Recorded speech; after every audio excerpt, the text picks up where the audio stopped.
Olá, tudo bem? Tudo certo, tudo ok por aí? Por que Jesus orou a Deus se ele era Deus?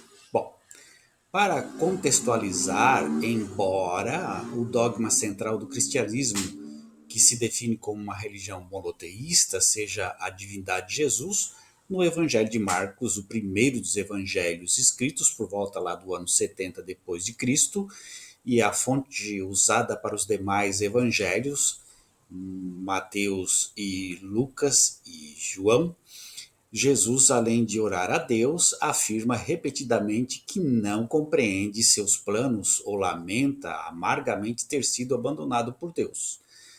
Naquele momento do abandono, Jesus chamou em alta voz: Eloi, Eloi, lama sabachthani, isto é, meu Deus, por que me abandonastes? Marcos capítulo 15, versículo 34, como tal coisa é possível se Jesus, no cânone cristão, é o Deus único, encarnado como sustentam os ramos católico, ortodoxo, luterano e calvinista? No Wikipédia, a resposta livre é simples. No Evangelho de Marcos, Jesus não é Deus, nem divino, nem filho literal de Deus. Nunca afirma ser nem nos evangelhos de Mateus, de Lucas e nem nas cartas de Paulo. Nos evangelhos anteriores, Jesus era apenas um dos Messias de Deus, como Moisés, cujo caráter se baseia na história bíblica de Jesus. E a divindade de Jesus não aparece na Bíblia até o Evangelho de João, um dos livros posteriores da Bíblia, datado por volta dos anos 90 a 110 depois de Cristo. O que aconteceu é que durante as décadas que levou para se escrever o Novo Testamento, a teologia cristã mudou e a visão teológica dos autores dos evangelhos evoluiu com ela. É importante notar que todos os evangelhos são anônimos e nenhum de seus autores era hebreu, discípulo ou contemporâneo de Jesus. Tanto é que Jesus falava aramaico, hebraico, e os evangelhos foram escritos em grego. Em particular, é interessante ver uma passagem onde Jesus afirma explicitamente que ele não é Deus em Marcos. Quando Jesus caminhava, um homem veio correndo, ajoelhou-se diante dele e perguntou: Bom mestre, diga-me, o que devo fazer para ter a vida eterna? Jesus lhe respondeu: Por que você diz que eu sou bom? Só Deus é bom. Marcos 10, capítulos 17 e 18. O fato de que Jesus não era Deus para os primeiros cristãos é bastante óbvio se lermos nas entrelinhas. Afinal, Jesus é retratado na Bíblia como um judeu que pregava o judaísmo e a lei judaica e que adorava o Deus judeu. Além disso, de acordo com a Bíblia, Jesus era um judeu literal e fundamentalista, que pregava a verdade literal da lei judaica, mesmo que não a radicalizasse ao ponto de exageros. Eu lhes asseguro que até que o céu e a terra desapareçam, nem o menor ponto ou vírgula será removido da lei até que tudo seja cumprido. Em Mateus capítulo 5, versículo 18, Moisés também disse: Não sejam infiéis no casamento, mas agora eu lhes asseguro que se um homem olhar para uma outra mulher com um desejo de ter relações sexuais com ela, ele já foi infiel no seu coração. Em Mateus, capítulo 5, versículo 27 a 29.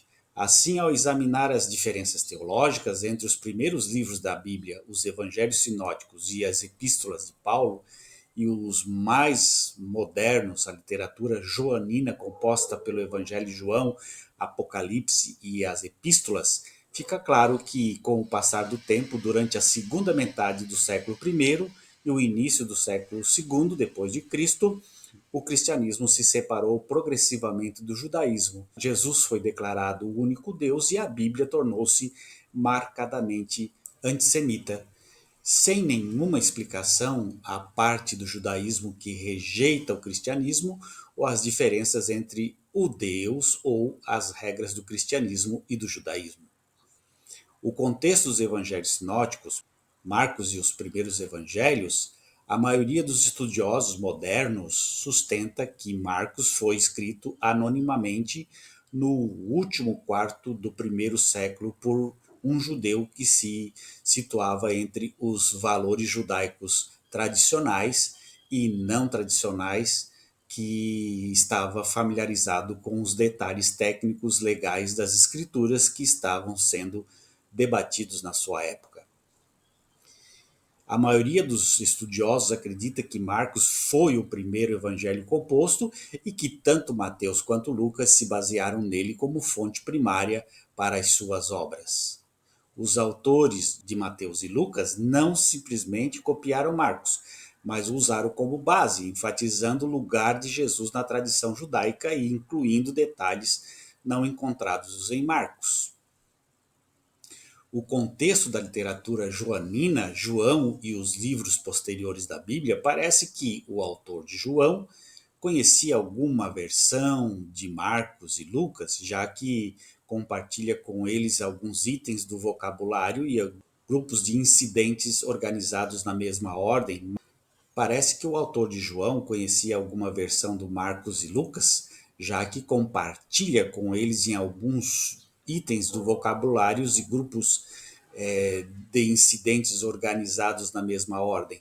Mas os termos-chave destes evangelhos estão ausentes ou quase ausentes, o que implica que, se ele os conhecia, sentia-se livre para escrever de forma independente.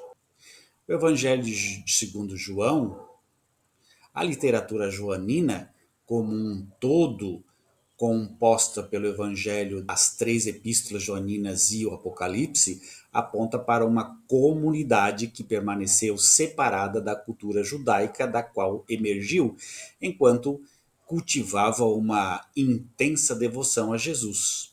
O Evangelho de João difere significativamente dos evangelhos sinóticos em seu tema, ênfase teológica, cronologia e estilo literário.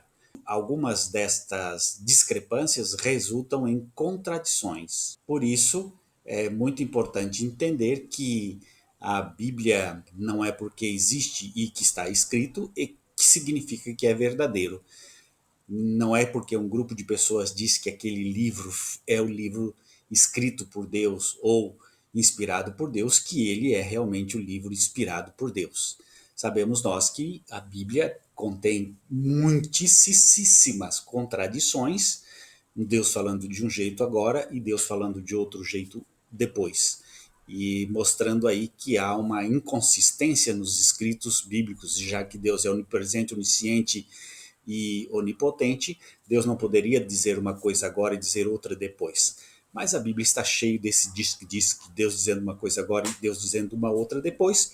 Logo, tem-se que entender que a Bíblia não é uma palavra que dê segurança de que ela realmente é a palavra de Deus. Porque um grupo de pessoas disse que ela é, não significa que ela seja.